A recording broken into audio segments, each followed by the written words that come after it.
औरैया सूबे की सरकार पर बरसे संजय सिंह। यूपी के औरैया जनपद में पहुंचे आम आदमी पार्टी के प्रदेश प्रभारी व राज्यसभा सांसद संजय सिंह। संजय सिंह ने सूबे की सरकार को निशाने पर लेते हुए सूबे की सरकार पर आरोप लगाए। इसके साथ ही साथ 2022 में चुनाव में यूपी की सभी सीटों पर अपने प्रत्याशियों को चुनाव लड़ाने की बात भी कही। यूपी के औरैया जनपद में आम आदमी पार्टी के प्रदेश प्रभारी राज्यसभा सांसद संजय सिंह पहुंचे। सांसद संजय सिंह ने औरैया जनपद में सदस्य जोड़ो अभियान के तहत सदस्यों को जोड़ने की बात कहते हुए कहा कि आगामी समय में यूपी के सभी जनपदों में आम आदमी पार्टी चुनाव लड़ेगी। इसके साथ ही साथ सूबे की सरकार को निशाने पर लेते हुए कई और गंभीर आरोप लगाए। बीजेपी को चंदा चोर पार्टी कहते हुए नई उपलब्धि दे दी है। जनपद औरैया से संवाददाता आशु भदौरिया के साथ वैशाली वर्मा की रिपोर्ट। यूपी जोड़ो अभियान और यूपी में भी केजरीवाल अभियान के तहत एक माह में 1 करोड़ सदस्य बनाने का लक्ष्य रखा है और इसी क्रम में आज मैं औरैया आया हूं। इस अभियान में हर विधानसभा के अंदर 25,000 सदस्य न्यूनतम हमें बनाने हैं और जिस प्रकार से पिछले 1 सप्ताह में आम आदमी पार्टी से लोग जुड़ रहे हैं, मेंबरशिप बढ़ रही है, मुझे उम्मीद है कि 1 करोड़ सदस्य बनाने का लक्ष्य हम लोग पूरा कर लेंगे। इसके बाद ब्लॉक की कमेटी, बूथ की कमेटी और कार्यकर्ता सम्मेलन हर विधानसभा में हजारों की संख्या में 2 महीने के बाद हम लोग इसको शुरू करेंगे। आम आदमी पार्टी उत्तर प्रदेश में अपना विस्तार दिल्ली के केजरीवाल मॉडल पे कर रही है, जिसमें हम फ्री बिजली देने की बात कहते हैं, जिसमें हम फ्री शिक्षा देने की बात कहते हैं, जिसमें हम मोहल्ला क्लिनिक और फ्री चिकित्सा देने की बात करते हैं, जिसमें हम नौजवानों को रोजगार देने की और बेरोजगारी भत्ता देने की बात करते हैं और किसान को उसके फसल का दाम 24 घंटे के अंदर उसके खाते में मिल जाए, ऐसी व्यवस्था का सपना लेके आम आदमी पार्टी अपना विस्तार उत्तर प्रदेश में कर रही है। आदित्यनाथ जी की सरकार ने पिछले 4.5 वर्षों में उत्तर प्रदेश का बेड़ा गर्क कर दिया। 4.5 सालों में हमने देखा किस तरह से गुंडाराज बढ़ा, किस तरह से कानून व्यवस्था तार-तार हुई, किस तरह से एक व्यापारी इंद्रमणि त्रिपाठी की हत्या हो गई, बिकरू कांड हुआ, 4 महिलाएं अभी भी खुशी दुबे, शांति दुबे, क्षमा दुबे, रेखा अग्नोत्री अपने एक बच्चे के साथ 4 महिलाएं पिछले 1 साल से आदित्यनाथ जी के प्रतिशोध के कारण, नफरत की राजनीति के कारण जेल में सड़ रही हैं। आम आदमी पार्टी मांग करती है उन महिलाओं को और बच्चों को छोड़ा जाए जिनका FIR तक में नाम नहीं था। तो ये राजनीति उत्तर प्रदेश में हो रही है। ब्लॉक प्रमुख के चुनाव और जिला पंचायत के चुनाव अभी हुए और इस चुनाव के जो परिणाम आए, मैं उसको मानता हूं कि ये भाजपा के लिए 0 परिणाम है। ये गुंडागर्दी का चुनाव था, ये लोकतंत्र की हत्या का चुनाव था, ये लोकतंत्र की मान मर्दन मर्यादाओं को तार-तार करने का चुनाव था। हमें ऐसी विचारधारा की पार्टी चाहिए जो लोगों के लिए अस्पताल बनवाए, स्कूल बनवाए, सड़कें बनवाए, लेकिन दुर्भाग्य से भारतीय जनता पार्टी की विचारधारा शमशान बनाने की विचारधारा है। तो मनहूस लोगों की विचारधारा को लेकर उत्तर प्रदेश आगे नहीं बढ़ सकता। ये मनहूसियत फैलाने वाली और मनहूसियत की बात करने वाली पार्टी की विचारधारा को इस बार लोग शमशान में तिलांजलि देने का काम करेंगे, ऐसा मेरा विश्वास है। आज औरैया में कई विधानसभाओं में जाना है और कई लोगों की आज ज्वाइनिंग भी है। मैं सिर्फ इतना कहना चाहता हूं कि आम आदमी पार्टी का कारवां बढ़ रहा है। अब तक जो कुछ भी होता रहा है प्रदेश में, उसमें एक बड़ा बदलाव देखने को मिलेगा। आज ही मैंने उत्तर प्रदेश सरकार के मंत्री सुरेश खन्ना जी के खिलाफ, उनके प्रमुख सचिव आलोक कुमार जी के खिलाफ और उत्तर प्रदेश के तमाम मेडिकल कॉलेज के जो अधिकारी हैं उनके खिलाफ शिकायत दी है।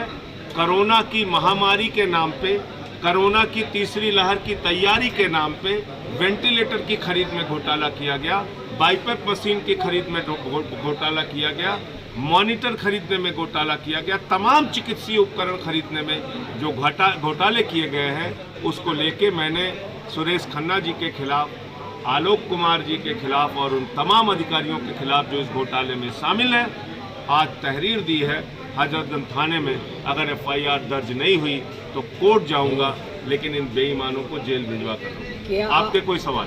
क्या आप आगामी विधानसभा चुनाव में, ये बात मैंने कल भी स्पष्ट की थी, आज भी आपके सामने। क्या आप इसी विधानसभा चुनाव में किसी का समर्थन लेंगे क्या? देखिए, उत्तर प्रदेश बड़ा प्रदेश है, 403 विधानसभाओं का प्रदेश है। इस संभावना से मैं इनकार नहीं कर सकता हूं, लेकिन अगर आज आप मुझसे सवाल करेंगे तो हमारा किसी भी पार्टी के साथ आज की तारीख में कोई गठबंधन नहीं है। उत्तर प्रदेश के हित में जो कुछ भी करने को होगा वो हम करेंगे, लेकिन जब इस संबंध में कोई फैसला होगा तो आपको जानकारी। कितनी सीटों पर चुनाव लड़ना चाहते हैं आप? अभी हमारी तैयारी पूरी 403 विधानसभाओं में चल रही है। 403 विधानसभाओं में हम अपनी मेंबरशिप का ड्राइव चला रहे हैं, हम अपने सम्मेलन की तैयारी कर रहे हैं। हम जितने भी कार्यक्रम उत्तर प्रदेश में चला रहे हैं, वो चाहे भ्रष्टाचार के खिलाफ हो या बाकी चीज़ें हों, उस पर हम 403 विधानसभाओं में अभी फोकस करें। आगामी विधानसभा के चुनाव के मद्देनजर, जैसे कि आपने कहा कि आगामी समय में ही हम गठबंधन करेंगे, आपने कहा कि वर्तमान सरकार भ्रष्ट है, तो किस पार्टी के साथ आप गठबंधन करने का सोच रहे हैं? देखिए, इस बारे में जब मैंने कहा ना, कोई भी बात अगर सार्थक दिशा में बढ़ेगी, किस दल के साथ है, किस संगठन के साथ है, उनकी क्या नीतियाँ हैं, हमारी क्या नीतियाँ हैं, तब मैं सारी चीज़ों का जवाब दूँगा। अभी ये कुछ भी कहना बहुत जल्दबाजी होगी और मुझे लगता है उसका इंतजार करना। भारतीय जनता पार्टी के जिला कार्यालय में बिजली चोरी हो रही है, इस पर आप क्या कहना चाहते हो? भारतीय जनता पार्टी चंदा चोरी कर रही है, आप बिजली चोरी के चक्कर में पड़े हैं। भारतीय जनता पार्टी वो पार्टी है जिसने 7:10 में प्रभु श्री राम के नाम पे 2 करोड़ में एक जमीन खरीदी गई और 18.5 करोड़ में 5 मिनट के बाद उसको बेच दिया गया, ट्रस्ट को बेचा गया। आप मुझे बताइए, 5,50,000 रुपए प्रति सेकंड, 3 करोड़ 30 लाख रुपए प्रति मिनट जमीन महंगी होते हुए दुनिया के किसी हिस्से में आपने सुना है? ये काम हुआ है रामलला के नाम पे। तो जो राम के नहीं हुए और आम के क्या होंगे, ये हमें समझना होगा। जो लोग प्रभु श्री राम का नाम लेके आए थे कि रामलला हम आएंगे, मंदिर वहीं बनाएंगे, अब वो नारा उनका बदल गया है कि रामलला हम आएंगे, चंदा चोरी कराएंगे। चंदा चोरों से सावधान का पोस्टर लग गया कानपुर में। तो मुझे लगता है इससे ज़्यादा भाजपा का चेहरा तो और कभी बेनकाब नहीं होगा जो राम मंदिर के मामले में हुआ। जनसंख्या नियंत्रण कानून आया सर, इस बारे में आपका क्या कहना है? जनसंख्या नियंत्रण कानून का पूरा ड्राफ्ट आने दीजिए तो मैं उस पर अपनी प्रतिक्रिया जरूर दूंगा, लेकिन एक सांसद होने के नाते जो मेरी जिम्मेदारी है वो मैं ज़रूर आपके साथ शेयर करना चाहता हूँ। जो ड्राफ्ट अभी तक सामने निकल कर आया, उसमें कहा यह जा रहा है कि जिसके 2 से ज़्यादा बच्चे होंगे वो ग्राम प्रधान का चुनाव नहीं लड़ पाएगा, BDC का चुनाव नहीं लड़ पाएगा, सभासद का चुनाव नहीं लड़ पाएगा, पार्षद का चुनाव नहीं लड़ पाएगा, ब्लॉक प्रमुख का चुनाव नहीं लड़ पाएगा, जिला पंचायत अध्यक्ष का चुनाव नहीं लड़ पाएगा, चेयरमैन का चुनाव नहीं लड़ पाएगा, मेयर का चुनाव नहीं लड़ पाएगा, लेकिन MLA का चुनाव लड़ पाएगा, सांसद का चुनाव लड़ पाएगा, मंत्री बन पाएगा, मुख्यमंत्री बन पाएगा, प्रधानमंत्री बन पाएगा। मुझे इस पे घोर आपत्ति है। मैं एक सांसद होने के नाते मांग करता हूं, सरकार जनसंख्या नियंत्रण पर जो भी कानून बनाए उसमें प्रतिबंधित करे। 2 से ज़्यादा विधायक और सांसद अगर जिनके बच्चे हैं उनको चुनाव लड़ने से प्रतिबंधित किया जाए, उनको मंत्री, मुख्यमंत्री और प्रधानमंत्री बनने से प्रतिबंधित किया जाए, क्योंकि आदर्श ऊपर से स्थापित होता है। आप कह रहे हो प्रधान नहीं बन सकता 2 से ज़्यादा बच्चा पैदा करने वाला, लेकिन प्रधानमंत्री बन सकता है। ये कौन सी बात है भाई? आप रोक लगाइए, सब पे रोक लगाइए। वर्तमान समय में महंगाई बढ़ती जा रही है, लेकिन कोई भी इसका विरोध नहीं कर पा रहा है, क्या वजह है? ना कोई पार्टी आ रही है। देखिए, विरोध करते करते लोग थक गए हैं। जब सत्ता में कुंभकर्ण बैठे हुए हैं, जब सत्ता में धृतराष्ट्र बैठे हुए हैं, आप बताइए, हिंदुस्तान की आज़ादी के बाद 7 महीने तक कभी किसान सड़कों पर रहा है? कभी रहा है? जब उसकी नहीं सुन रहे हैं ये लोग, तो लोग आंदोलन करते रहे, उन पे गोलियां भी चलवाएंगे, लाठी भी पिटवाएंगे, मुकदमे भी करवाएंगे। आप देखिए क्या हुआ। मैं वो शब्द बोल नहीं सकता मीडिया के सामने। नौजवानों को माँ की गाली दे रहा है दरोगा, खुलेआम वीडियो में आप लोगों ने चलाया चैनल पे, माँ की गाली दे रहा है। क्या अपराध है उनका?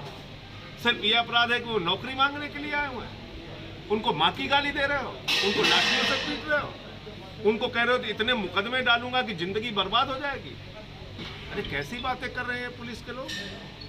ये आदित्यनाथ की वही पुलिस है जो इटावा में जिनका एसपी सिटी मार भी खाता और कहता मैडम मुझे बचा लीजिए, तमाशा मुझे मारा आपके लोगों ने।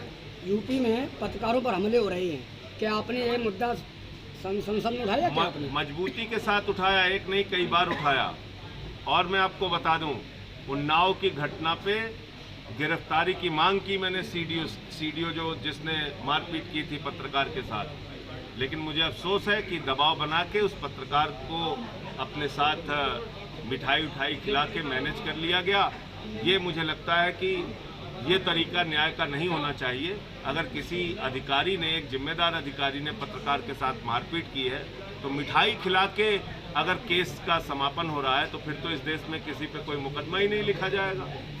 कोई भी अपराधी किसी को पहले दो तमाचा मारेगा, फिर दबाव बना के उसको अपने साथ मिला लेगा। ये कौन सा न्याय है आदित्यनाथ जी का?